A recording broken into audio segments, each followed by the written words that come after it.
Asteroids was a fun game. The graphics weren't really all that good, but it was a fairly simple game to play, but it got increasingly more difficult the further you went. So anyone could play the first few levels.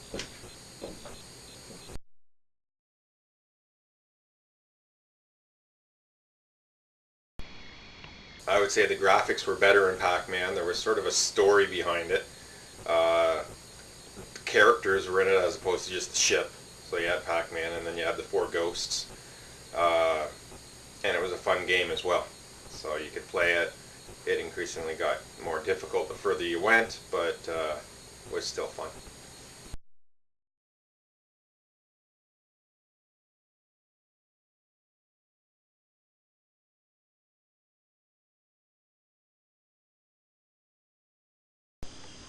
I think Tetris was popular because it was more of a thinking game. Sort of puzzle. People who like puzzles like Tetris really well. Again, it was a simple game to learn, but a hard game to master, and it did increase in difficulty.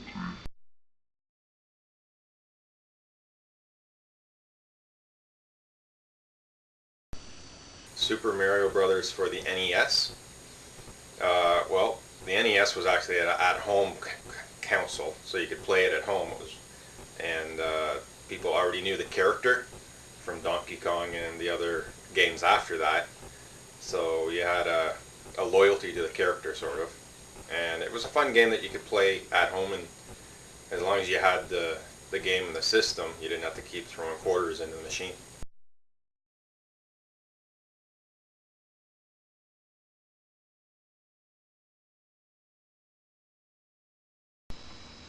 Sonic the Hedgehog. Well, it was a different game system. That was from Sega. Uh, the graphics were pretty good. It was more of a left to right game, uh, but there were a lot of things that you had to do, and it wasn't necessarily a pattern game. It could be, but you could also stop and do different things at the same time. And again, it came to one of those sort of iconic video game characters that you got to know, and he continued on through other games as well.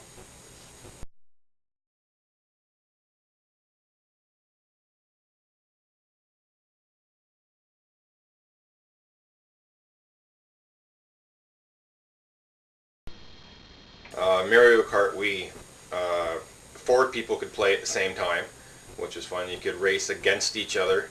There was a tournament mode in it, as well as the steering wheel was just fun to play with. It was sort of something that hadn't been used before in that way, and again was simple to use, so almost anyone could use it.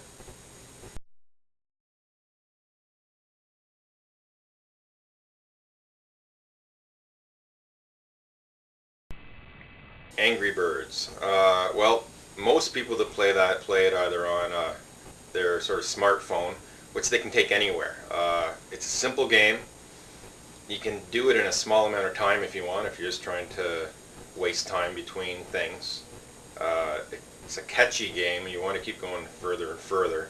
And again, there are the characters that you tend to know that do overlap into the other versions of the game as well.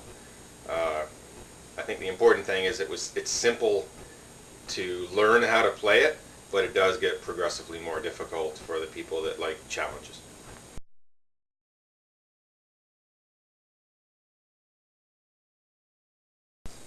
So why was Skylanders Spiral Adventure so popular? I think one of the reasons is that it brought in a different group of people who were collectors. There was the 36 different characters that you could play, and each character had its own little figurine. So even if you didn't play the game, if there's collectors, they would try to collect all the little collectibles. There were limited edition ones that you had to search out and find. Like on eBay, they were selling for $400 a pop when normally they're like $9.99.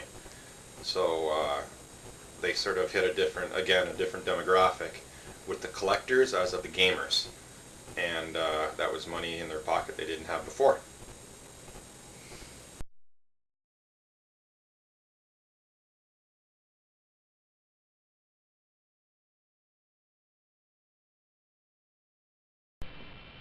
how do they try to increase their market share? They always try and jump into different areas they haven't hit before. Some of the ones I can think of is when Rock Band first came out. Not necessarily a gamer's game. It was more of you had to play the drums or sing or things like that. That brought in an entirely different group of people.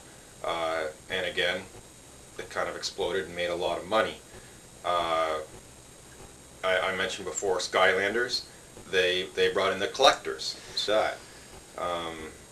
When the Wii came out, there was the Wii Fit board, so people would actually use a video game to try and exercise. So that's a totally other demographic that were using a video game that wouldn't have before. So they're getting all the money from those people.